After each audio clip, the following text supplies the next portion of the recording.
네, 여러분 안녕하세요. 반갑습니다. 방금 소개받은 이승훈입니다.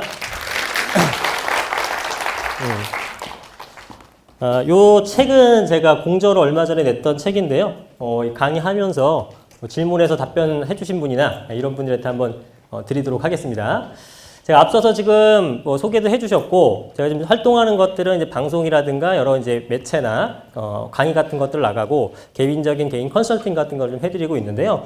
최근에 아까 제가 인터뷰 영상도 보셨겠지만 소액 투자에서 많은 분들이 사실 이제 관심을 갖고 계십니다. 그래서 사실은 소액 투자가 최근에 대세가 된 것이 아니고요. 원래부터 관심은 많았지만 금액이 그렇게 작은 금액으로 할 수 있느냐라고 생각했었다가 최근에는 정말 몇백만 원 갖고도 부동산 투자를 할 수 있다는 것이 이제 많이 알게 되니까 그런 쪽에 관심을 많이 갖게 된 거예요. 그래서 오늘 강의가 이제 소액으로 우리가 할 수 있는 것들. 그러니까 쉽게 얘기해서 저는 여러 가지 토지라든가, 그다음에 상가라든가 여러 군데가 있습니다만 저는 이제 주택, 아파트, 요런 쪽 위주로 한번 설명을 드리려고 합니다. 그래서 오늘 저희가 그 전까지 콘서트가 비용이 10,000원이었다가 이번에 30,000원으로 인상을 했어요. 그럼에도 불구하고 생각보다 많은 분들이 와주셨고, 금액을 3배나 올렸기 때문에 저번보다 훨씬 더 여러분들의 뜻깊은 그리고 이제 의미 있는 강의를 좀 해드리려고 합니다. 그래서 제 첫 번째 시간만 들어도 돈 아깝지 않고 귀중한 시간 내서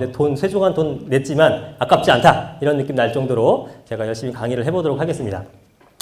자, 보시면 이제 제가 주택이나 아파트 같은 걸 위주로 하려고 하는 것들은 이제 뒤쪽에서 토지라든가 창고 부지라든가 이런 것도 설명해 주신 교수님도 계시기도 하고요. 가장 일반화된 어떤 상품이 아닌가 생각이 들어서 그렇습니다. 그래서 주택이나 아파트 같은 걸 활용했을 때 우리가 부동산에 관심이 있는 분들은 오셨겠습니다만 관심이 없더라도 평생 집은 사고 팔아야 되죠. 그죠? 그러다 보니까 어떻게 하면은 이걸 투자뿐만 아니라 내가 실제 거주를 하는 집을 산다고 하더라도 기왕이면 올랐으면 좋겠단 말이죠. 그런 것들을 어떻게 우리가 선택을 할 수 있는지 이런 부분에 대해서 간략한 그런 내용들을 한번 담아봤습니다. 자, 이제 하나하나 살펴볼게요.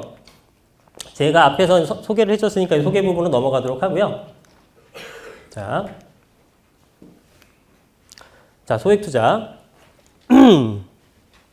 자, 소액 투자라는 것이 이제 어떤 건지부터 개념부터 한번 살펴볼게요. 자, 소액 투자라는 것은 다들 개인마다 틀릴 겁니다.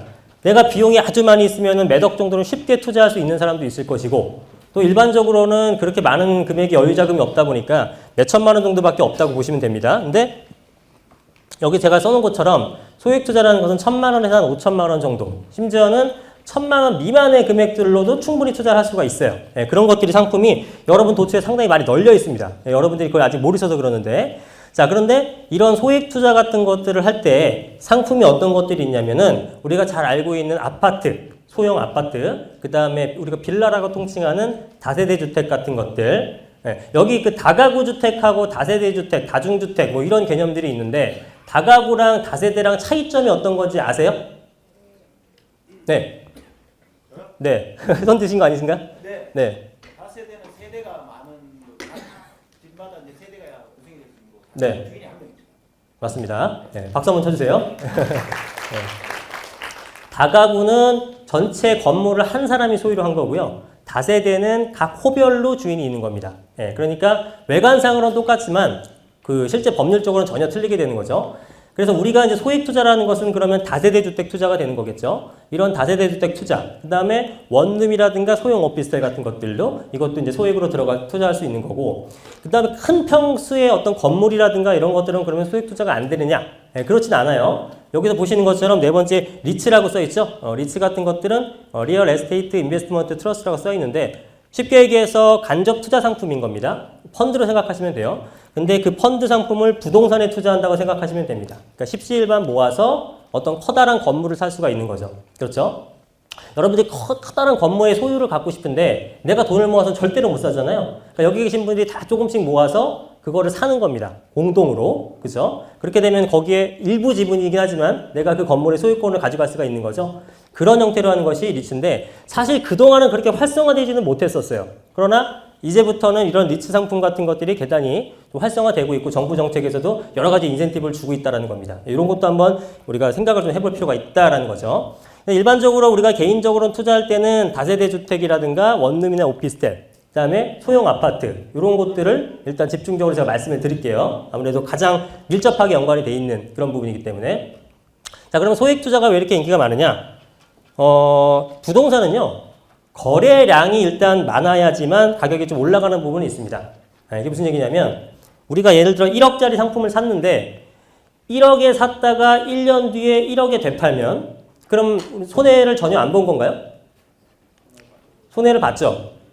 왜 손해를 봤죠? 들어간 비용에 대해서 네. 원래도 가방이고 조달 비용도 가방. 네, 맞습니다. 지금 1년 동안에 있던 어떤 기회비용도 있을 것이고요. 기회비용을 떠나서 실질적으로 거기에 플러스 알파 되는 재비용이 있죠. 취득세든 중개수수료든 여러 가지가 있을 겁니다. 그래서 똑같은 금액에 팔게 되면 손해를 봅니다. 그래서 내가 이득금은 보지 않더라도 최소한 손해를 보지 않게 팔기 위해서라도 1억 있던 거를 1억 500이든 1억 1000만 원이든 높여갈 수밖에 없어요. 그래서 대부분은 손실에 대해서는 많이 꺼려지는 그런 모습들을 보이기 때문에 사람들은 거래량이 많다 그러면은 가격은 어떻게든 올라갑니다. 내가 정말 경기가 안 좋다 하더라도 내가 손해반 금액 밑으로는 잘 안 팔려고 해요. 정말 버티다가 정말 어쩔 수 없을 때, 이럴 때는 어쩔 수 없겠습니다만 일단은 가격은 유지를 하려고 합니다. 그래서 부동산의 이제 일반적인 부동산 학계론에서 말하는 특성이 하방 경직성이라는 표현을 하는데 잘 떨어지지 않습니다. 예, 우리가 지난 30년간 생각을 해보세요.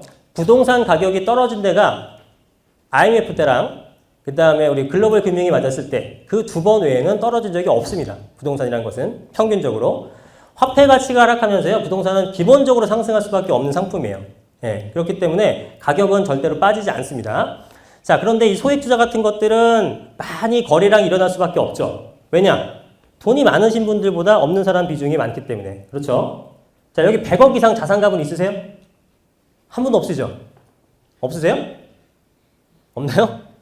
예, 대부분은 자금이 없기 때문에 자금 쪽에 투자를 많이 한단 말입니다. 거래량이 많게 되는 거죠. 그래서 가격이 상승하는 부분이 높고, 이게 또 다른 그 법률적인 부분을 보자면 양도소득세가 중과세 제도가 뭐냐면은 주택이 2주택, 3주택, 다주택자한테 세율을 높여서 받는 그런 제도였습니다. 중과세 제도가. 요거 폐지됐어요. 알고 계세요?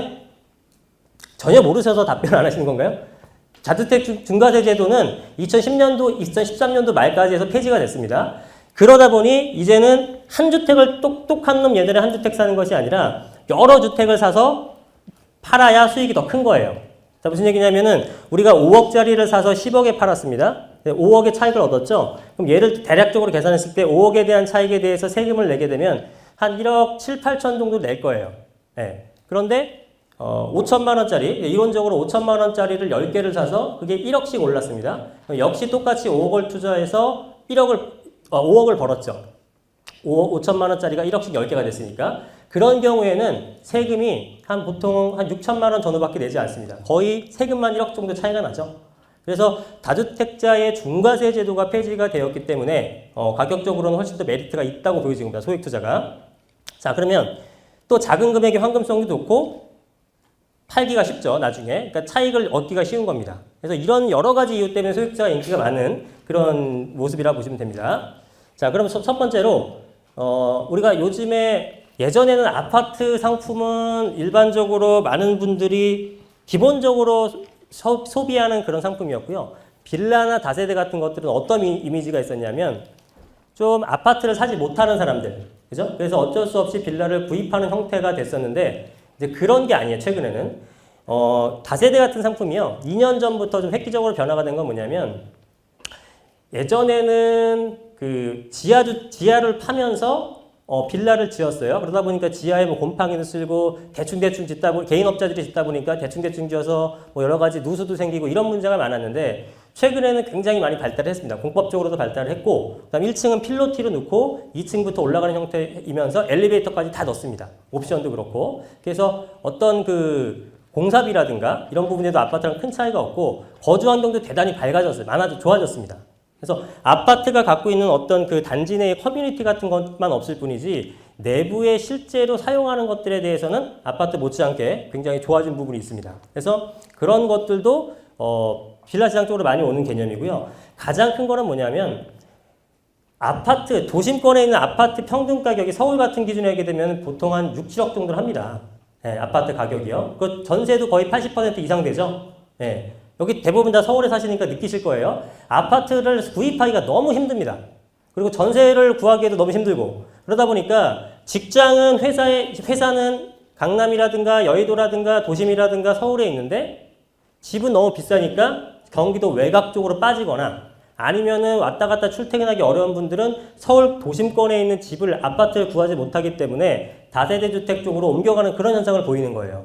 그래서 그게 아파트 가격이 너무나 높아지다 보니까 다세대 쪽으로 수요가 많이 몰리게 되고 수요가 많이 몰리게 되니까 당연히 수요가 있는 곳에 공급이 따라가게 되겠죠. 그래서 빌라 상품 같은 것들이 많이 공급되게 된 겁니다. 그러다 보니까 집가도 엄청나게 올라갔죠. 네, 가격도 많이 올라가고 전체적으로 아파트나 다세대 주택에 대한 상품이 상당히 많이 올라갔어요.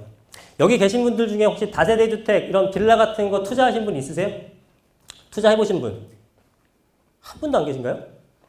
지금 2년 동안요, 빌라 상품 같은 것들 투자했을 때 연수익률은 100% 이상입니다. 100% 이상이요. 아무거나 사는 건 안 되죠, 물론. 물론 해당 지역들이 있어요. 어느 지역 이렇게 꼽을 수 있겠습니다만, 그런 지역에서는 최소한 세후 수익으로 100%가 넘는 수익을 갖고 있어요. 내가 2천만 원 투자하게 되면 1년 뒤에 팔았을 때 2천만 원 수익이 그대로 남습니다. 예. 그게 한 2, 3년 동안 굉장히 많이 활성화됐었어요. 투자를 성공하셨던 분들은 굉장히 많은데, 아직도 많이 안 알려진 것 같아요. 그런 부분들을 잘 이해하시면 좋을 것 같습니다. 우리가 원래 부동산 투자 처음 하시는 분들도 많으실 텐데 큰 금액으로 하기엔 너무나 부담스럽잖아요. 저도 최초에 부동산 투자했던 게 06년도 한 10년 전쯤 됐는데요. 그때 저도 한 700만 원, 800만 원 갖고 투자를 했었습니다. 한 채에 투자한 게 700만 원, 800만 원. 네. 근데 그때도 수익률은 훨씬 높았죠. 연수익률 따지면 3, 400% 냈었는데 지금은 그렇게까지 나타나는 것은 없어요. 그러나 얼마든지 레버리지 이용하게 되면은 우리도 100% 이상의 수익률도 기록할 수가 있습니다. 충분히 가능합니다. 자, 그래서 일단 다세대주택으로 어떻게 투자하는 거냐? 몇 가지 특징만, 노하우만 알고 계시게 되면 될 것 같아요. 자, 첫 번째로는 지역 선정을 하셔야 되는데 어느 지역이 좋을까? 라고 했을 때 가장 첫 번째로 꼽아야 될 건 뭐냐면요. 이 업무타운입니다. 업무타운. 업무타운이 뭔지 아시잖아요. 회사들이 밀집되어 있는데 아까도 말씀드렸다시피 강남권이나 도심이나 저기 이제 앞으로 생겨날 마곡지구라든가 금융권 중심인 여의도라든가 가산이나 구로나 이런 지역들 그런 게 이제 업무타운의 중심 지역이 되는 겁니다. 자, 그런 지역에서 당연히 직장인들이 많기 때문에 그 주변 직장 가까운 쪽 우리가 이제 직주 근접이라고 표현을 하는데요. 직장 가까운 쪽으로 당연히 집을 구하고 싶겠죠. 매일 출퇴근을 해야 되는데 그러다 보니까 그쪽에 수요가 가장 많습니다. 그쪽에. 그리고 직장 가까운 쪽에 아파트 가격이 비쌀까요? 쌀까요? 대단히 비싸겠죠. 그죠? 엄청 비쌉니다. 그러다 보니까 그 주변에 있는 다세대 주택 쪽으로 옮겨가는 수요가 또 상당히 많습니다. 그래서 우리가 이렇게 소액 투자할 때 첫 번째로는 뭐냐면 어느 지역이다를 꼽는 것이 아니라 업무타운이 가까운 지역에 있는 것을 선택하면 되는 겁니다. 그렇죠? 자, 업무타운이 많은 곳은 아까 여러 개 말씀드렸죠. 그런 지역에 가까운 근방에 있는 것이 첫 번째 포인트예요. 자, 두 번째는 역세권 투자. 자, 여러분들 역세권 투자를 해라라는 얘기를 혹시 들어보셨나요? 많이 들어보셨죠? 최근에 엄청나게 나오는 얘기인데 그럼 역세권 투자를 하라고 했을 때 잘못 짚고 계신 것이 뭐냐면 저한테 와서 말씀들을 해주십니다.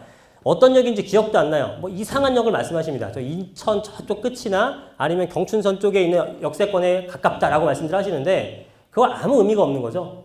역세권 투자의 개념은 뭐냐면 그냥 그야말로 역 근처에 있는 상품을 투자라는 뜻이 아니에요.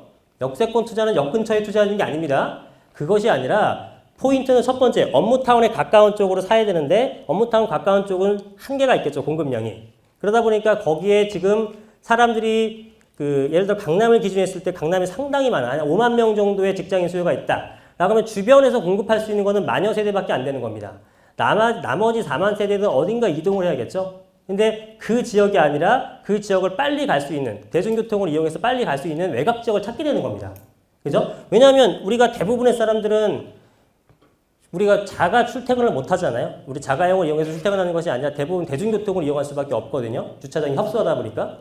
그러면 그분들은 내가 직장인 강남이면 강남에 접근을 빨리 할 수 있는 강남이 주변이면 좋겠습니다만 집이 없기 때문에 너무 비싸기 때문에 그 주변 쪽으로 가는 겁니다. 예를 들어 2호선이기 때문에 2호선 라인, 그죠? 9호선이니까 9호선 라인 그런 쪽 위주로 가는 거예요. 그래서 역세권 투자라는 개념을 여러분들 잘 알고 계셔야 되는 건 뭐냐면 진짜 역 주변을 투자라는 뜻이 아니고요. 업무타운을 관통할 수 있는 지하철역을 구입을 하라는 얘기입니다. 무슨 얘기인지 아시겠죠? 이거를 많이 헷갈리시는 것 같은데 단순히 지하철역만 가깝다고 되는 것이 아니에요. 첫 번째 포인트는 수요가 많은 지역, 수요가 많으려면 직장인들이 많은 업무타운이어야 되고 업무타운 주변에 구입할 게 없다면 적어도 거기를 관통할 수 있는 라인에 역세권 투자를 하라는 그런 의미가 되는 겁니다. 당연히 역세권 투자도 업무타운과 연계가 돼 있어야 된다는 얘기가 되겠죠. 그 제가 아까 인터뷰할 때 사전 인터뷰할 때 말씀드렸던 부분이 있는데 이게 제일 중요할 수도 있어요. 매매 가격과 전세 가격의 차이를 비교해라. 최근에 전세가, 매매가 대비한 전세가 비율이 현재 몇 퍼센트 되는지 알고 계신 분 있습니까? 한번 찍어보세요. 이거 선물 드릴게요. 85%? 그렇게 높아요? 네. 조금만 낮춰보세요. 80%보다. 손 들고 하십시오.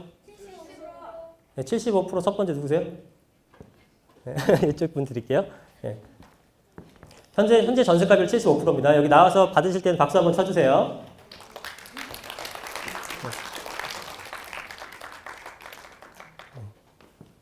그렇습니다.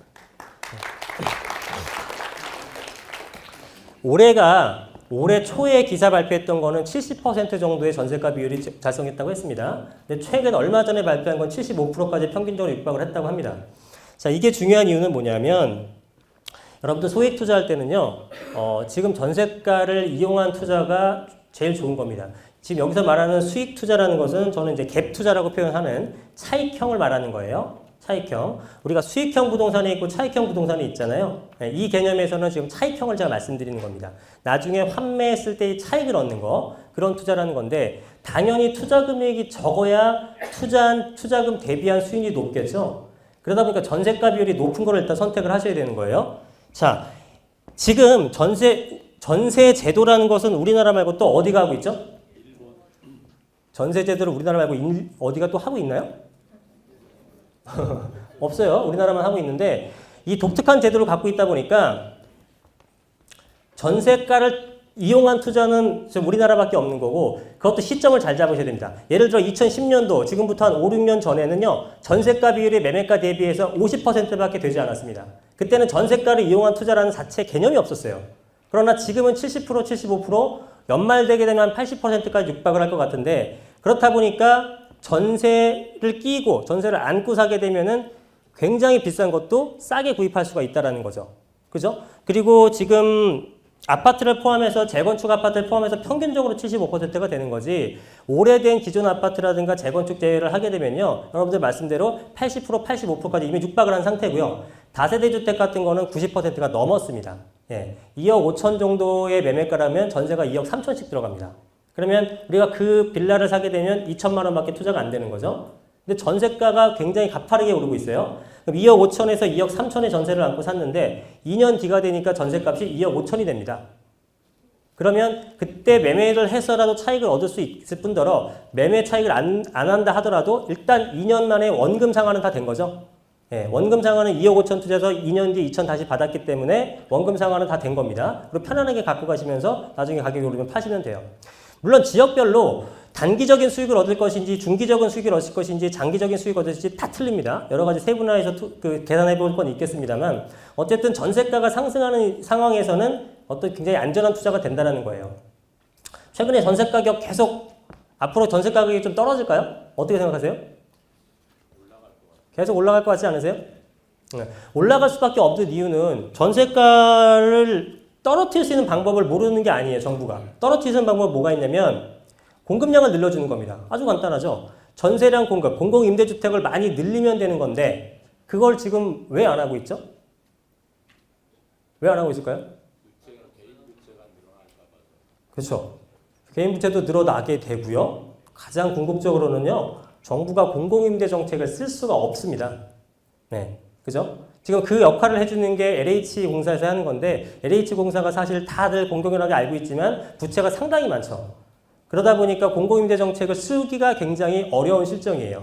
그러니까 공공임대가 안 되다 보니까 택지개발도 더 이상 안 한다고 얘기를 하고요. 그것을 지금 전세나 월세가 지금 가격이 계속 높아지고 있기 때문에 공공임대주택을 제공하지 못하는 정부 입장에서 취할 수 있는 조치가 결국은 민간임대한테 의존하는 겁니다. 그래서 민간임대사업법 같은 것들 요즘에 계속 나오게 되죠. 내년부터 사실 거의 의무적으로 해야 되는 거고 유스테이라고 사업 들어보셨나요? 유스테이 사업이 어떤 거죠? 아시는 분 있어요? 정부가 가지고 있는 그 네. 업무 비업무용으로 쓰고 있는 땅들을 네. 공공 임대 그런 걸 유도하는 네. 영등포에 보면은 영등포 구청 옆에도 그 사업하는 예, 맞습니다. 유스테이 사업이라는 것은 말 그대로 그러니까 최근에는 유스테이 사업을 어떤 식으로 활용을 하고 있냐면은 대규모 민간 기업 임대 형태로 많이들 하고 유도를 하고 있습니다. 그래서 최대한 공급량을 늘리려고 하는 거죠. 근데 어쨌든 유스테이 사업을 계속 활성화시키려고 하는데 지금 공급량이 아직은 태부족 현상이고 또 이 얘기하게 되면 또 너무 길어지니까 어쨌든 공급량 자체가 수요에 비해서 굉장히 부족한 실정이기 때문에 전세가는 계속적으로 올라갈 겁니다. 물론 지역별로 여러 가지 이제 차이가 있겠죠. 자, 그래서 보시게 되면 매매가와 전세가의 차이를 비교할 때 여러분들 투자하실 때 첫 번째로 보셔야 될 건 뭐냐면 이거 누구나 조사할 수 있잖아요. 인터넷이든 발품을 팔든 그 해당 물건, 그 해당 지역의 매물들이 매매가가 얼마가 되고 그 다음에 전세 금액이 얼마인지는 누구나 파악할 수가 있습니다. 그래서 일단 차익이 적은 게 가장 포인트가 되는 거예요. 포인트가. 자, 보세요. 전세가가 올라가게 되면 매매가는 거의 무조건 필연적으로 올라갈 수밖에 없기 때문에 전세가 매매가 차이를 비교했을 때 작은 것들을 투자하시는 게 일단 먼저 포인트가 됩니다. 자, 그 다음에 향후 호재와 수요 창출 능력이 되는 곳인지 비교해라. 좀 말을 어렵게 썼지만 쉽게 얘기해서 전세 가격이 올라갈 수 있는 그런 상품인지 보시는 겁니다. 자, 뒤쪽에서 제가 다시 한번 설명드릴게요. 자, 오피스텔 같은 것들은 원룸이나 오피스텔 또 이제 상가 얘네들은 우리가 보통 수익형 부동산이라고 표현합니다. 수익형 부동산. 그래서 월세를 주로 받는 상품이죠. 자, 그러다 보니까 대출을 활용할 수밖에 없죠. 대출을 활용해야 되는데 그러다 보니 정책에 민감할 수밖에 없겠죠. 왜? 금리 인상 여부에 따라서 가격이 많이 변동되는 상품입니다. 자, 여러분들 제가 여기서 판서를 할 수 없기 때문에 이제 말을 잘 들어주셔야 돼요. 자, 우리가 오피스텔을 기준해 볼게요. 오피스텔을 구입을 할 때 여러분들 오피스텔 구입하는 이유가 뭡니까? 오피스텔 구입하는 이유가 뭘까요? 그죠? 월세 받는 겁니다. 임대료 받는 거. 그러면은 월세가 한번 대답해 보세요. 3억짜리 상품입니다. 오피스텔이 3억이에요. 그럼 이거 구입하실래요? 안 하실래요? 모르죠? 지금 모릅니다. 자, 그러면 3억짜리 상품이 있는데 이게 월세가 3천에 20만 원을 받아요. 사실 거예요? 안 사실 거예요? 안 사죠? 고민되세요? 네. 그러면 이번에는 3천에 300을 받습니다. 사세요? 안 사세요? 사죠. 결국은 뭐냐면 똑같은 상품을 사느냐 안 사느냐의 판단 기준은 뭐냐면 월세를 얼마만큼 받고 있는 겁니다. 그냥 쉽게 표현하면 수익률이 얼마에 따라서 우리가 사고 말고를 결정을 하는 거예요. 근데 최근에 2년 동안 우리 지금 금리 상태 어떻습니까? 굉장히 낮죠? 오피스텔 상품 잘 팔려요? 안 팔려요? 잘 팔리겠죠? 그죠? 금리가 낮으니까 여기 계신 분들 은행에 돈 넣으면 짜증 나잖아요. 수익 없죠? 그러니까 이거를 갖고 뭔가를 다른 은행이자보다 높은 수익률을 얻을 수 있는 상품 쪽으로 많이들 산다는 겁니다. 그렇죠? 자, 다세대 주택 아까 투자하신 분 없다 그러는데 오피스텔 상품 사셨던 분들 있어요? 최근 2년 사이에? 없으세요? 정말 없어요? 네. 앞으로 이제 이 강의 듣고 사실 거죠? 자, 보세요. 오피스텔 상품이라는 것은 수익률에 따라서 계산이 되는 상품입니다. 자, 그러면은 금리에 민감할 수 없다, 그 정책에 민감할 수밖에 없다는 것은 결국 금리 얘기를 하는 건데 지금 기준금리가 1.25% 정도밖에 안 됩니다. 그럼 우리가 기대 수익률은 은행이자보다 보통 2% 정도 내지는 2.5% 많게는 3% 정도 많았을 때 투자를 하게 됩니다. 그러면 지금 1.25%, 1.5%라고 봤을 때 한 2, 3% 높아지는 4%나 4.5% 정도가 되면 우리가 그 상품을 투자를 하게 되는 거예요. 은행이자보다 한 3배 높으니까. 자, 그런데 금리가 높아졌어요. 한 4%가 됐습니다. 그러면 이제 4%가 은행에서 넣으면 받을 수 있는데 4.5% 정도 주는 부동산 상품에 투자를 하시겠어요? 이해되세요, 제 말이? 저금리 상태 때는 우리가 4%, 4.5% 그 정도면 지금 당장 사겠지만 금리가 높아져 버리게 되면은 그 정도 상품에 이제 더 이상 투자를 안 하게 된다는 얘기입니다. 기대 수익률이 높아졌기 때문에 기준금리 플러스 2, 3% 되니까. 그러면 자, 지금 오피스텔을 구입하는 것은 제가 볼 때는 전혀 현명하지 못한 짓입니다. 자, 오피스텔 엄청나게 많이 팔리고 지금 호황 엄청나게 일어나고 있거든요. 왜? 금리가 낮으니까 그 은행에 넣으면 답이 없죠. 그러니까 부동산 상품 사는 거예요. 근데 그분들은 월세를 난 꾸준히 받겠다 하시는 분들은 괜찮아요. 근데 우리가 오피스텔 사면서 수익도 얻으면서 나중에 매도했을 때의 차익도 얻으면 더 좋겠죠? 네, 그게 우리가 진짜 투자하려는 목적인데 이거는 저금리 상태 때는요. 금액을 그 공급하는 사람 입장에서는 우리가 이제 분양받는 건 수분양자고 그 공급자는 이제 분양자인데 이 공급자 입장에서는 굉장히 저렴한 금액으로 공급을 할까요? 비싼 금액으로 공급을 할까요? 잘 이해가 안 되세요? 비싼 금액으로 내는 거죠. 왜냐하면 월세라는 상품은 예를 들어 1000에 50을 받고 있는 월세 지역입니다. 이거는 변동이 없어요. 그죠? 1000에 50 정도가 시세야. 내가 1000에 60 받고 싶어도 들어오질 않아, 사람들이. 그죠? 1000에 50 정도에 들어오는 상품이 고정되어 있는데 금리가 낮을 때는 4% 정도만 해도 사람들이 산단 말입니다. 그러니까 4%에 맞춰서 분양을 하는 거예요. 비싸게. 근데 금리가 높아져 버리면 이제 사람들은 한 4% 금리가 아니라 6%나 7% 정도 되는 수익률을 얻을 수 있어야지만 구입을 한단 말입니다. 그렇죠? 그렇기 때문에 만약에 지금 상태에서 구입해서 금리가 높아져 버리면 나중에 매도하실 때 월세가 올라가지 않는 한 여러분들은 가격을 다운시켜서 매도할 수밖에 없는 거예요. 왜? 안 팔리죠. 금리가 4%인데 4% 수익률을 누가 삽니까? 그러면 수익률을 7%까지 만들어줘야 되는 건데 파시려면 수익률 7%로 만들어주려면 월세를 15만 원 올리거나 근데 이거 내 맘대로 안 되죠? 결국은 팔긴 팔아야 돼요. 수익률은 7% 맞춰줘야 됩니다. 그럼 뭘 낮춰야 되는 겁니까? 매매가를 낮춰야 되는 거예요. 그렇죠? 그래서 지금 고금리 때, 저금리 때는 구입을 하시게 되면 나중에 팔기가 굉장히 어렵습니다. 그리고 저금리 때는 너도 나도 살려고 하죠. 유동자금이 많기 때문에 너도 나도 살려고 하기 때문에 굉장히 가격이 비쌉니다. 그죠? 매도자 우위 시장이 돼버리는 거예요. 근데 고금리 때 오히려 역발상을 하시는 겁니다. 금리가 비쌀 때는 그냥 은행에 놓고 싶지만 그거를 갖고 꺼내와서 뭔가 상품을 사게 되면은 나중에 금리가 떨어진다. 금리가 떨어질 때는 여러 사람이 내 상품을 사려고 하겠죠? 비싼 금액에 파실 수 있다는 거예요. 자, 이해 가셨어요? 네, 그렇게 생각하시면 됩니다. 일단 제가 간략하게 설명을 드렸고 자, 쭉 한번 보시게 되면 자, 이번에 소형 아파트예요. 소형 아파트도 수요가 엄청 늘었습니다. 이건 뭐 기본적으로 다 아시겠죠? 대형 평수는 인기가 전혀 없어요. 한 40평대 넘어가게 되면 사람들이 안 삽니다. 자, 20평대, 30평대, 특히나 20평대가 수요가 대단히 많은데 어쩔 수가 없죠. 왜? 평기가 너무 어려우니까 당연히 20평대 수요가 많을 수밖에 없는 거고 당연히 소형 아파트의 수요가 늘면서 전세가가 상승이 대단히 높아졌죠. 그래서 이것도 역시 레버리지 투자를 하기에는 대단히 좋은 상품 중에 하나다 보시면 됩니다. 그리고 도심권이나 도심이 접근성이 좋은 곳들. 왜냐하면 도심권은 기본적으로 수요가 많을 수밖에 없고요. 도심권 20평대 아파트 가격도 기본 6, 7억을 하다 보니 워낙 비싸요. 도심으로 출퇴근할 수 있는 도심 외곽 쪽, 아주 멀지 않은 근접한 지역 쪽에 있는 20평대 아파트들도 기본적으로 수익률 150%, 200% 다 내왔습니다. 최근 2년 사이에. 예, 한 5채, 4채씩 사신 분들은 한 2억 넣고 한 3, 4억씩 먹었습니다. 예, 소위 말해서. 그 정도에 투자되는 것들이 있었어요. 물론 타이밍적으로는 지금은 조금 늦었죠. 네, 그런 시기가 있었다는 거고요. 자, 리츠 같은 것들은 이제 우리가 많이 익숙한 상품은 아닙니다. 쉽게 얘기해서 간접 투자 상품, 이제 돈을 모아서 투자하는 건데 아직까지는 많이 활성화되어 있지 않습니다만 정책적으로 활성화시키려고 노력들을 하고 있는 거고 대부분은 그 소규모 공동 투자, 여러 사람이 돈을 모아서 어떤 상품을 투자하는 그런 형태로 많이 가고 있다라고 보시면 됩니다. 자, 이런 것들은 그 여러 사람이 아무래도 힘을 합쳐서 하는 거다 보니까 정확하게 어떤 상품을 사서 언제 매도를 할지를 좀 정확하게 기재를 하고 들어가시는 게 좋아요. 실무적으로 보니까 이거를 상품을 투자했는데 어느 정도 수익이 났습니다. 그거를 팔려고 하니까 한편에서는 반대를 하고 한쪽에서는 또 팔고 싶어 하고 이렇게 막 분쟁이 일어나더라고요. 그래서 이런 상품을 하시게 될 때는 이런 형태의 투자를 하시게 될 때는 조금 정확하게 나중에 언제쯤 팔지 아니면 금액을 딱 정해놓고 이 금액이 되면 팔자든지 이런 식으로 정해놓고 투자를 하시면 될 것 같습니다.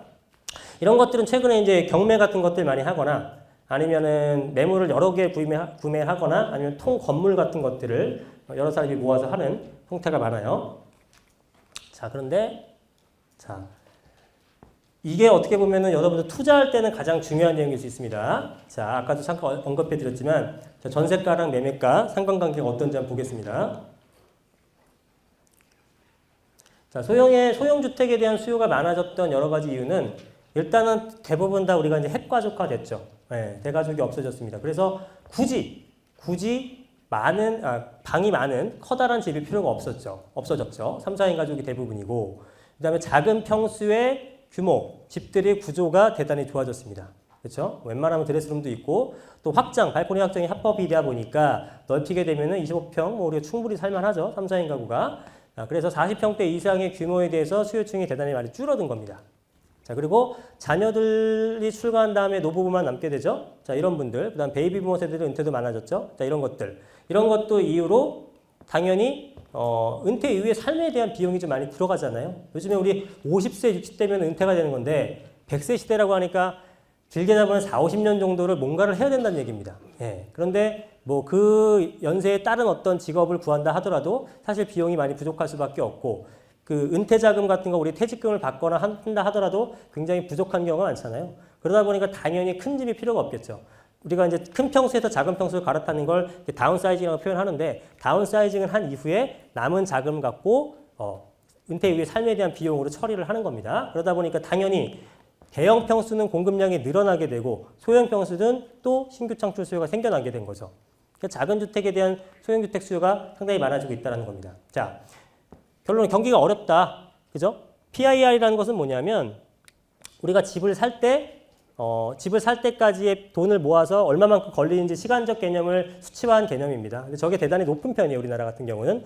그러다 보니까 경기가 어렵죠. 그리고 돈도 없습니다. 대형 평수를 사고 싶어도 살 수가 없어요. 네, 그러다 보니까 점점점 작은 평수가 인기가 많을 수밖에 없다라는 겁니다. 자, 큰 평수가 이런 여러 가지 이유로 큰 평수가 가격이 안 오르고 더욱 수요가 줄어들고, 반면에 소형주택에 대한 수요가 늘어나기 때문에 앞으로도 소형주택에 대한 가격은 계속적으로 높아질 가능성이 상당히 높다라는 겁니다.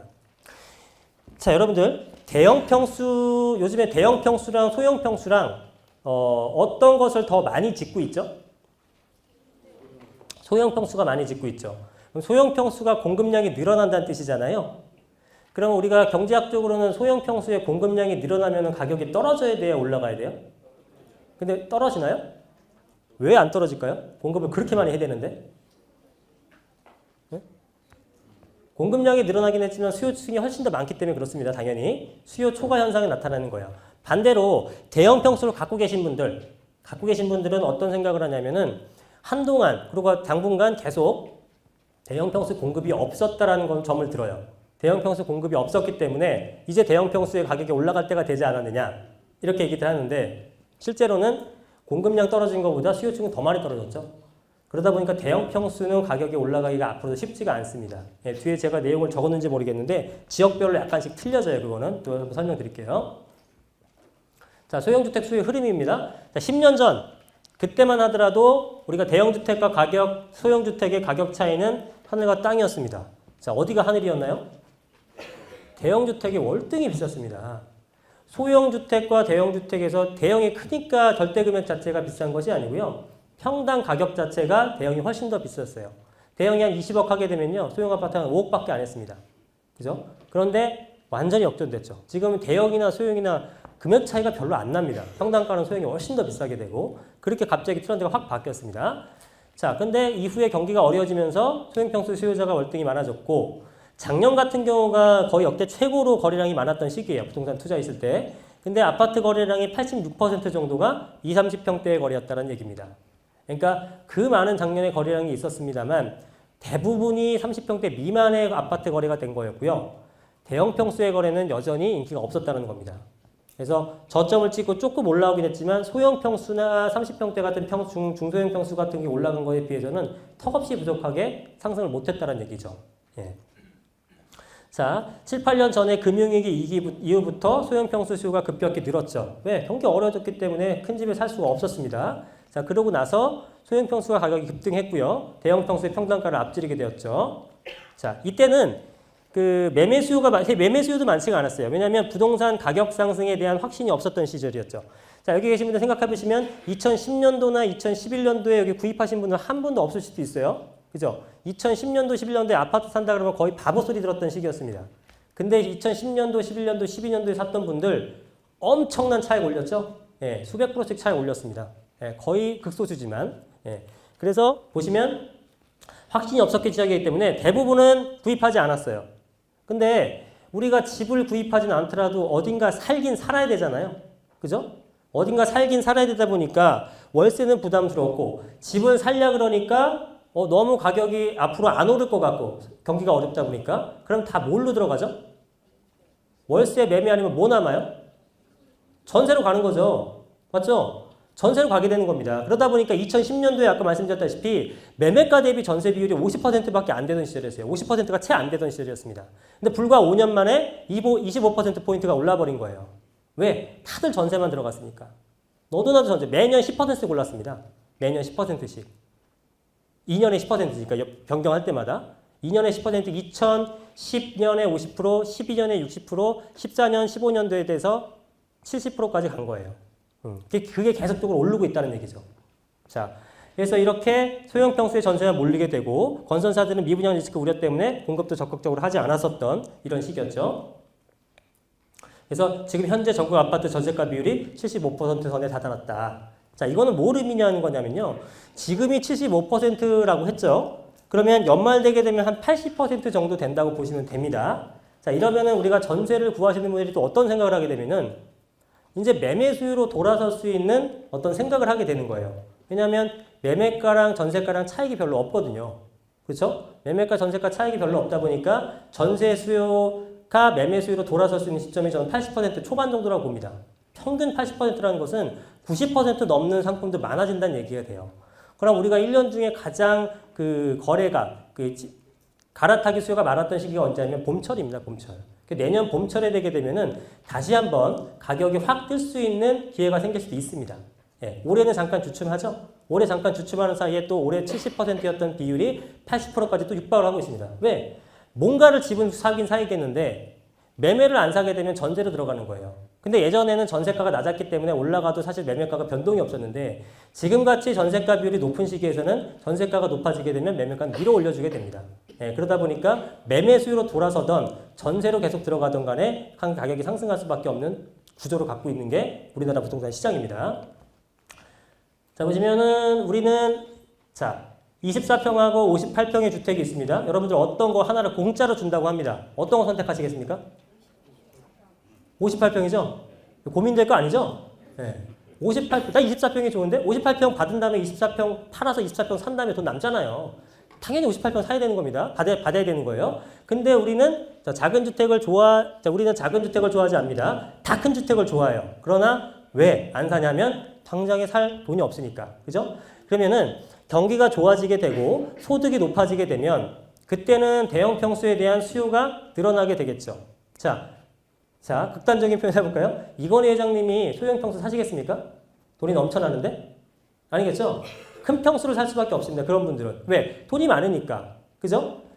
자, 그렇게 되면 우리도 이제 점점 경기가 소득이 좋아지고 나름대로 집 살 수 있는 여유가 생기게 되면은 여러분들 큰 평수를 살 그 유혹이 생기게 됩니다. 자, 그렇게 되게 되면은 경기가 좋아지게 되면 소형 평수에 있는 사람들이 다 대형 평수로 넘어가게 된다.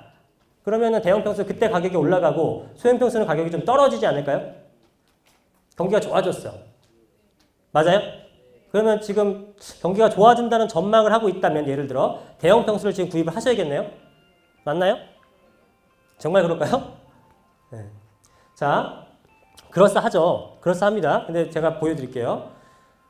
자, 소득이 높아지면요. 20평대에서 30평대로 갈아타게 하는 수요는 상당 부분 있습니다. 근데 30평대, 40평대 이상은 현대사회 가족 구성에서는 충분한 여윳돈이 나다면 굳이 필요가 없어요. 잘 안 갑니다. 그리고 40평대나 50평대로 가는 사람들은 소위 말해서 굉장히 여유가 있는 사람들이잖아요.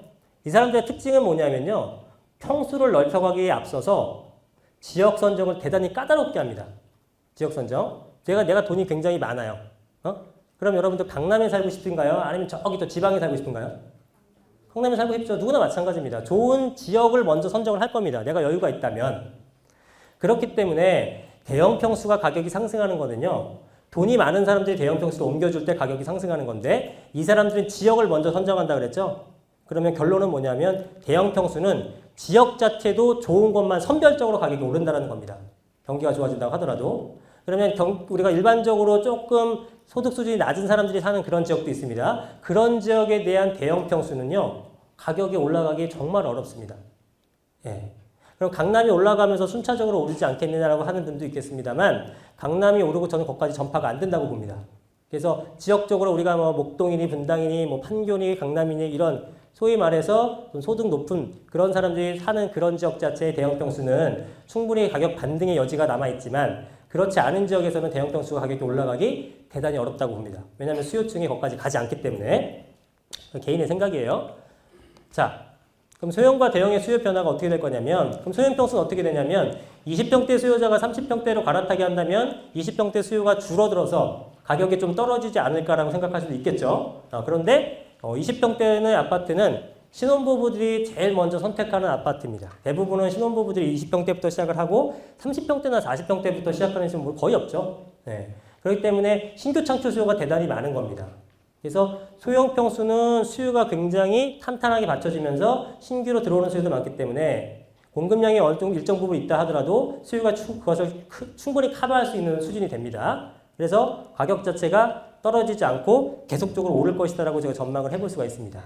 그래서 소형 평수의 수요는 끊임없이 이어지는 거고 지역적으로는 일시적으로 공급 과잉을 겪을 수 있어요. 자, 예를 들어서 우리가 대표적으로 공급량이 많은 지역을 이제 용인이라든가 동탄 2기 신도시라든가 이런 지역으로 이제 하남이라든가 이런 쪽에 얘기가 나오고 있는데 그런 지역조차도 20평대 같은 것들에 대해서는 수요가 상당히 많기 때문에 일시적으로는 가격이 빠질 수 있죠. 한꺼번에 수천 세대, 수만 세대 들어가게 되면 안 빠질 수는 없습니다. 그러나 점차 회복을 한다는 얘기예요. 우리 잠실이라든가 강남이라든가 이런 데도요. 대규모의 수천 세대 아파트가 한 번에 들어서게 되면 초기에는 우리가 전세금이 굉장히 낮아요.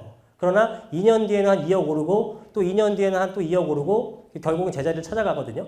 그런 것처럼 처음에는 매매가도 어느 정도 수준을 유지하다가 지속적으로 오르는 현상을 보입니다. 적어도 20평대에 대해서는 수요층이 매년 늘어나고 있기 때문에 공급을 한없이 늘릴 수는 없잖아요. 그죠? 그 지역 내에서는. 그러다 보니까 20평대에 대한 아파트나 작은 평수에 대한 수요는 꾸준히 많습니다. 그래서 그거는 일시적 공급 과잉일 수는 있겠지만 가격 하락 패턴으로 가지는 절대로 않습니다. 자, 그래서 인구 감소의 영향과 여러 가지 경제 변수 감안하겠지만 일반적으로 소형 평수의 수요는 대단히 안정적이고 가격 안정성에 많은 영향을 준다. 이렇게 보시면 됩니다. 20평대 안정적인 투자 수요가 되는 결론은 20평대는 대부분 다 안정성으로 가셔도 되고요. 대형 평수 같은 것들에 대해서는 지역 선정을 조금 좋은 지역으로 선정해서 선별적으로 선택하실 필요가 있다라고 말씀을 드리는 거예요. 자, 이 얘기 한번 들어보셨을 거예요. 이 오른쪽 간 보시게 되면 전셋값이 매매가보다 높다라는 기사를 보신 적이 있을 겁니다. 보신 적 있으세요? 맞는 얘기인가요? 전세가보다 매매가보다 전세값이 높다라는 기사를 여러 번 저도 접했는데요. 말도 안 되는 얘기입니다. 어떻게 전세값이 매매가보다 높아요? 말이 안 돼요. 그럼 이 사람은 이 기자가 거짓말한 걸까요? 어떻게 된 거예요? 모르겠죠. 네? 네. 시세가 어떻게 역전되든가요? 네. 혹시 몇 톤지 아세요? 그건 모르시죠? 제가 설명을 드릴게요. 왜 이런 오류 현상이 나타나게 되는지. 자, 우리가 예를 들어 30층짜리 아파트가 있다고 한번 해보죠. 같은 평형대고요. 같은 날 지었고 같은 브랜드의 같은 건물입니다. 같은 타입. 근데 층수가 틀려요. 하나는 30층, 하나는 1층. 1층은 5억이에요. 30층은 6억이에요. 말 돼요, 안 돼요? 말 됩니까, 안 됩니까? 충분히 말 되죠? 한강변에 있는 아파트는 1층에 있는 거 12억 하는데 꼭대기에 있는 거는 20억 합니다. 같은 평수가. 8억 차이 납니다. 우리 삼성동 아이파크 아시죠? 삼성동 아이파크는 같은 달에 거래된 게 7층은 28억. 그 다음에 28층은 56억이었어요. 23억 차이 납니다. 충분히 그럴 수 있죠. 조망이 되니까. 하나는 조망이 되고 하나는 조망이 안 되고 이 차이거든요. 근데 일반적으로 높은 층을 로얄층으로 보다 보니까 같은 타입의 같은 평수인데도 하나는 5억이고 하나는 6억이 가능합니다. 근데 전세가 비율 대단히 높죠. 전세가 비율 85%, 90%예요. 그럼 6억짜리 아파트 전세 5억 4천 말 되죠? 근데 그 해 요즘 전세도 신고를 하니까 들어가서 보니까 16년도 6월 달에 전세가 신고된 게 5억 4천이었어요. 근데 같은 달 매매 신고로 보니까 같은 평형 아파트가 5억에 신고가 됐어요. 역전됐죠? 그 실제로 역전된 거예요? 아닙니다. 같은 호수, 같은 그 매물 자체가 그렇게 바뀔 수는 없는 거예요. 통계적인 오류입니다. 통계적인 오류. 그거를 정확히 조사하지 않고 기사를 쓴 거예요. 예? 전세가랑 매매가 역전 안 됩니다. 누가 전세 들어갑니까? 매매가를 누가 그렇게 팝니까? 전세가보다 낮게. 말도 안 되는 거예요. 자, 이거 필연적으로 아셔야 될 거는 뭐냐면 전세가랑 매매가의 격차가 적을 때 기본적으로 알아야 될 건 전세가랑 매매가 역전이 안 된다는 걸 아셔야 되는 거예요. 전세가가 높아지면 매매가는 절대적으로 높아질 수 있습니다. 매매가와 전세가의 격차가 적을 때 전세가가 상승한다면 매매가는 필연적으로 상승을 합니다. 무조건 상승해요. 그래서 전세 가격이 매매 가격을 넘을 수는 없는 겁니다. 자, 전세 가격의 추가 상승은 일시적으로 매매가의 동반 사격을 반드시 수반합니다. 반드시. 이거 아닌 사례 있으면 저한테 가져오세요. 제가 책임지겠습니다. 네, 그런 경우 없어요. 네. 그러니까 전세가가 그래서 제가 지금 우리가 투자할 때 가장 좋은 건 뭐냐면 전세라는 제도가 있고 그다음에 전세가 비율이 5년 전에 지금 제가 똑같이 강의한다 그러면 이 전세가를 이용한 투자를 하지 말라고 할 거예요. 왜냐하면 그때는 전세가가 올라가도 매매가에 변동이 없거든요. 왜냐하면 전세가 비율이 낮았기 때문에. 그러나 지금 같은 경우에는 전세가 비율이 대단히 높고 전세가가 매매가를 역전하는 현상이 없다라는 기준을 알고 있으면 여기서 전세가가 올라가게 되면 매매가는 필연적으로 올라갑니다. 그래서 소액 투자가 좋은 거예요. 지금. 전세를 이용한 소액 투자를 하시면 작은 금액으로 투자를 하실 수가 있고요. 투자금 대비한 수익률은 굉장히 좋을 수 있다는 겁니다. 우리가 리스크도 별로 없어요. 왜? 전세가가 앞으로 쭉쭉 올라간다는 걸 우리가 알고 있죠? 네, 알고 있죠. 그건 지역 선정까지 잘 하시면 됩니다. 자, 투자 상품을 찾는 방법은 상당히 많고 때와 장소, 경제적 상황이나 금리 현황 여러 가지를 고려해야겠지만 결론적으로는 이것들을 하나하나 분석하고 하기에는 너무나 힘들죠. 자, 그래서 한 가지 방법만 생각하는 겁니다. 한 가지 방법만. 여러분들 이 경기 상황도 고려하셔야 되고요. 어디 들어가서 그 자료도 찾아보셔야 되고 발품도 찾아보셔야 됩니다. 제가 말씀드리긴 쉬워요. 근데 현업에 종사하지 않으면서 다른 일을 하시면서 그거 한다는 거 거의 불가능합니다. 거의 불가능합니다. 그거는 진짜 교과서적인 얘기일 뿐이고요. 그럼 실무적으로 여러분들이 어떻게 부동산 투자 상품을 찾아야 되는가를 봤을 때는 이 한 가지 방법만 하셔도 됩니다. 자, 가장 큰 핵심 요소를 찾아내서 분석하고 하시면 되는데 방법은 이런 거예요. 첫 번째, 차익형 상품, 수익형 상품, 차익형 상품 제가 말씀드렸죠. 수익형 상품은 상가나 오피스텔, 원룸 이런 것들. 차익형 상품은 아파트나 토지나 분양권 이런 것들입니다. 자, 이런 주로 차익형 상품으로서 아파트나 다세대 같은 것들이 일반적인 주택의 상품이 되는 겁니다. 전세를 안아야 되는 거니까. 두 번째, 매매가 대비 전세가 비율을 알아봅니다. 아파트는 85%에서 90% 선, 뭐 찾기 그렇게 어렵지 않아요. 그 다음에 다세대 같은 경우는 90에서 95% 이상의 매물을 찾으시면 됩니다. 예, 요거 생각보다는 쉽게 찾을 수 있습니다. 자, 그 다음에 이 매물 주변의 호재 및 교통성 여부나 추가 수요자가 몰릴 수 있는 환경인지 살펴본다. 자, 이게 무슨 얘기냐면 이 두 가지만 보시면 되는 겁니다. 첫 번째, 매매가 대비 전세가 비율을 보시라는 얘기죠. 그래서 차익이 작은 상품을 찾으면 되는 겁니다. 차익이 작은 상품 찾아라. 그다음에 세 번째로는 결국 무슨 얘기냐면은 이렇게 전세가랑 매매가랑 차익이 작은 상품을 찾았어요. 그럼 무조건 투자하시면 안 돼요. 그 작년 같은 경우가 우리 그 기름동의 기름뉴타운 아파트들 있죠. 그것이 작년 봄 정도에 투자할 때 한 4천만 원 정도나 5천만 원 정도면 투자가 가능했습니다. 근데 그때 이후로 가격이 별로 안 올랐어요. 전세가 비율이 90%가 넘는데. 그건 왜 그러냐면은 첫 번째 거는 만족시켰지만 두 번째 거 만족을 못 시켰기 때문이에요. 특별한 추가 호재가 없는 상태에서 전세가가 멈춰버렸습니다. 그럼 매매가도 그대로 멈춰 있는 거죠. 그래서 찾아야 될 건 뭐냐면 첫 번째, 전세가 비율이 높은 거, 그래서 투자가 적게 되는 것들 플러스 추가적으로 전세가가 올라갈 수 있는지 환경을 보시는 거예요. 추가로 전세가가 올라간다는 것은 결국은 뭐냐면 수요가 그만큼 더 많이 늘어난다는 뜻이게 되겠죠. 그럼 어떤 호재가 있어야 되겠죠. 뭐 지하철 개통을 한다든가 추가적으로 회사가 더 들어온다든가 어떤 이유에서든 추가적인 수요가 들어올 수 있는 환경인지를 살펴보는 겁니다. 이 두 가지만 맞춰지게 되면요. 여러분들 금리가 앞으로 어떻게 변동을 할지 경제가 어떻게 변동을 할지 그거 다 필요 없어요. 기본적인 수익은 충분히 올리실 수가 있습니다. 그럼 언제 그걸 다 분석하고 있습니까? 못하거든요. 그렇기 때문에 그거를 안전하게 투자하실 거면은 투자금도 작죠? 그 다음에 저런 상품만 잘 찾아내시게 되면은 가격이 얼마가 오를지야 그건 저도 모르죠. 그러나 확실히 올라가는 방향성이 있다는 건 제가 말씀드릴 수 있습니다. 네, 저런 형태로 투자를 하시면 됩니다. 자, 두 번째 비율을 가지고 있는 상황에서 세 번째 환경에 적합하다면 2년에서 4년 정도의 뒤에는 실투자 금액의 2배 이상 가격이 오른다. 대부분 그렇습니다. 자, 이런 내용이었고요. 자, 역세권 부동산 투자법. 자, 보세요. 역세권 투자법에 대해서 내용이 상당히 많이 나옵니다. 역세권 투자에 대해서. 제가 앞서 말씀드렸다시피 역세권 투자라는 것은 그야말로 역세권 주변에 투자라는 얘기가 아니고요. 그죠? 역세권 투자를 하라는 얘기가 아니라 업무타운하고 가까운 쪽에 갈 수 있는 그런 걸 찾으라는 얘기입니다. 그런 것을. 자, 그럼 첫 번째 보시는 게 뭐냐면 그 뜻이에요. 역세권 투자의 속뜻을 파악해보자. 직주 근접형. 직장 가까운 쪽에 있는 부동산이면 구입하셔도 되고요. 그게 아니라면 적어도 그 회사를 갈 수 있는 라인을 갖고 있는 그런 라인에 역세권 투자를 하시라 이 뜻입니다. 아무 역세권 투자를 하시라는 뜻이 아니에요. 그다음 두 번째로는 환승 역세권은 유동인구가 더 많게 되겠죠. 당연하게도 한 라인을 지나가는 것보다 우리가 더블 역세권, 또 트리플 역세권 이렇게도 표현하잖아요. 그런 것들에 대해서는 당연히 유동성이 훨씬 더 많겠죠. 요즘에는 이제 진짜 서울 같은 경우에는 그 지하철 라인이 정말 거미줄처럼 엮여 있기 때문에 웬만하면 지하철 역세권이 아닌 곳이 없죠. 역세권의 개념도 지금 5번째였나요? 보시면 역세권의 기준은 역마다 틀리고 도심은 5분 이내를 뜻한다라고 얘기를 했는데 이게 무슨 얘기냐면 도심이 아닌 외곽 지역 다른 지방 도시나 이렇게 했던 것들은 보통 한 15분 정도 걸린다고 하더라도 그걸 역세권이라고 표현을 합니다. 왜냐하면 대부분 지하철이 없으니까.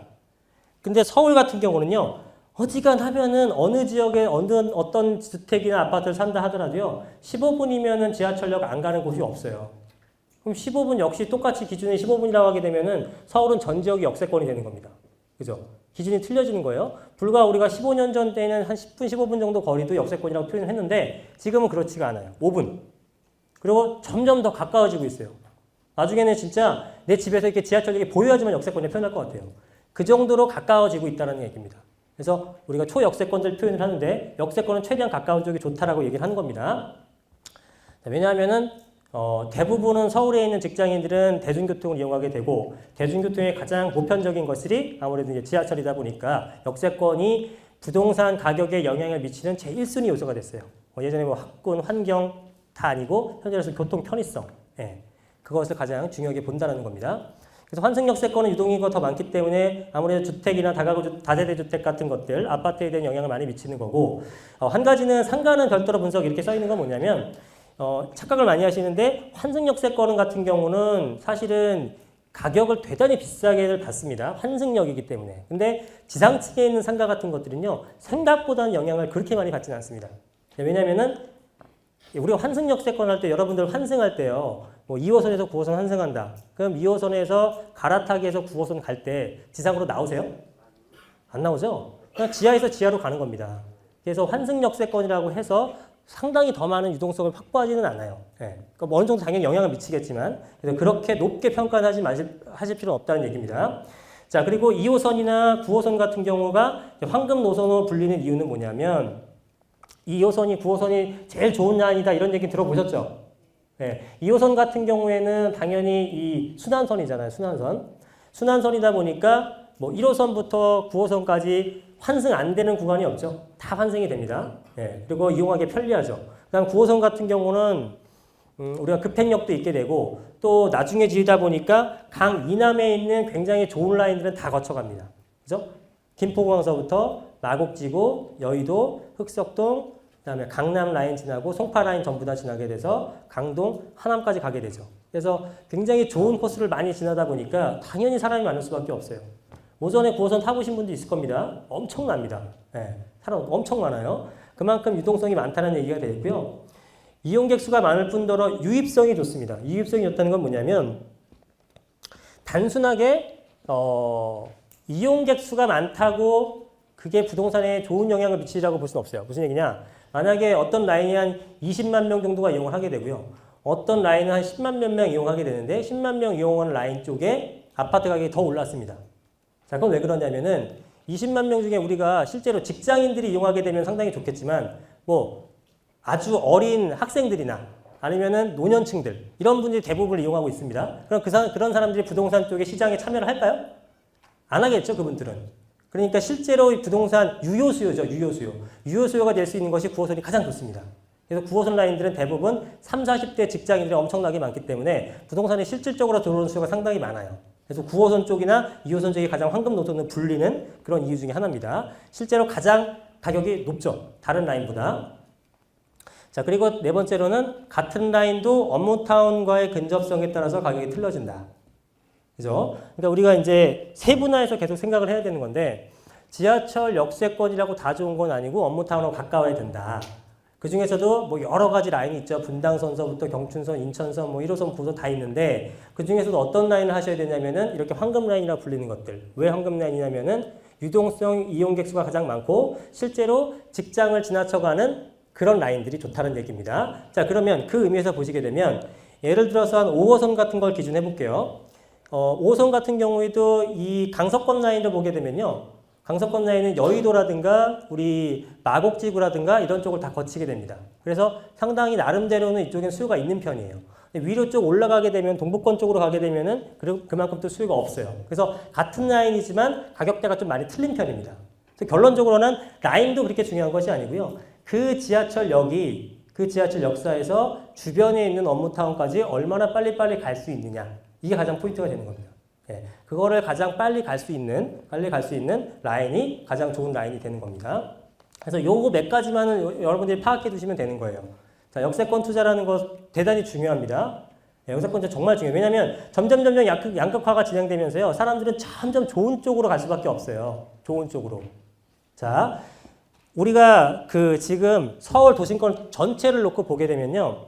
서울하고 그 외곽 도시 한번 볼게요. 신도시 같은 것들. 신도시 중에서 서울 도심권과의 접근성. 그러니까 가까운 게 좋아요? 멀리 있는 게 좋아요? 무조건 가까운 게 좋겠죠? 서울의 접근성이 가까운 게 좋단 말입니다. 자, 서울 중에서는 비교를 해보세요. 그 신도시 중에서 판교나 우리가 광교나 그죠? 이런 것들하고 저쪽 양주나 파주나 이런 것들 가격 비교하게 되면 월등히 차이가 나죠? 그죠? 그거는 서울의 접근성과 강남과의 접근성 때문에 그런 겁니다. 자, 그러면 지금 서울권역에서는 어떤 식으로 지금 중심부가 형성이 되고 있냐면은 한강변 라인 있죠? 서울의 가운데를 한강이 가로지르고 있어요. 강북에서는 한강변 쪽으로 가까운 쪽. 그죠? 마포라든가 용산이라든가 성수동 라인 쪽. 여기가 메인이 됩니다. 자, 강남에서는 어떨까요? 강남이나 강이남을 얘기하는 겁니다. 강이남은 어떨까요? 강남에서는 반포가 비싸요? 개포가 비싸요? 반포랑 개포랑 어디가 비싸요? 반포가 비싸죠. 자, 보시게 되면은 다 한강변 라인도 집중이 되고 있는 거예요. 잠실 같은 거 보세요. 잠실 5단지랑 중간에 가락 시형 아파트 헬리오시티랑 위례 신도시랑 어디가 가격이 제일 비싼가요? 잠실이 제일 비싸죠. 그 다음 어디죠? 가락이에요. 그 다음 위례 신도시 이렇게 갑니다. 순서가 다. 그죠? 서초구 내에서도 제일 위에 반포 아크로리버 같은 거 33평 거의 20억 호가입니다. 자, 중간에 그 레미안 퍼스티지 같은 것도 15억, 16억 하고요. 내려올수록 가격이 떨어져요.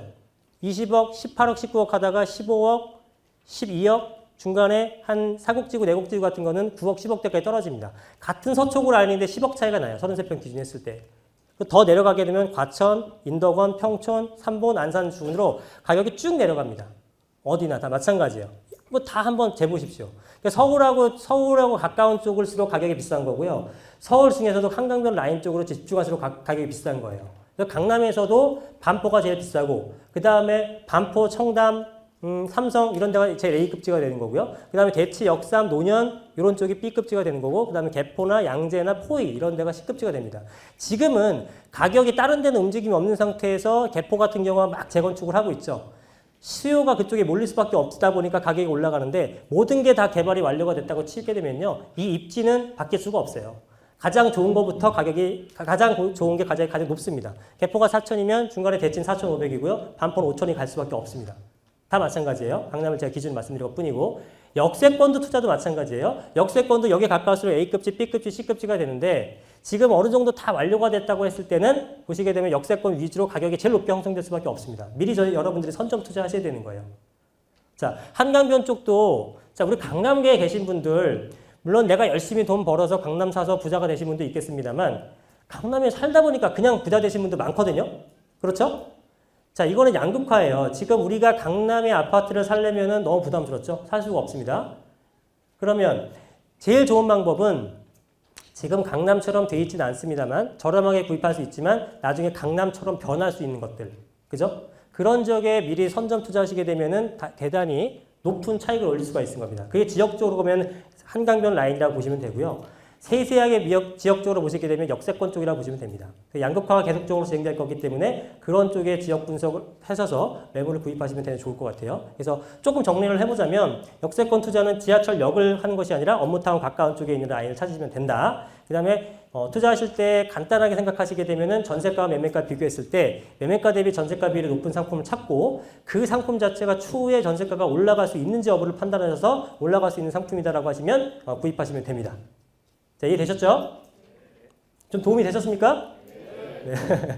예, 그럼 1시간 동안 강의 좀 진행을 했고요. 제가 미흡한 점도 많았겠습니다만 궁금한 점 있으면 여러 다른 루트를 통해서 또 이제 제가 답변 드리고 다음번에 강의할 땐 더 좋은 모습 보여드리도록 하겠습니다. 1시간 동안 경청해 주셔서 감사합니다.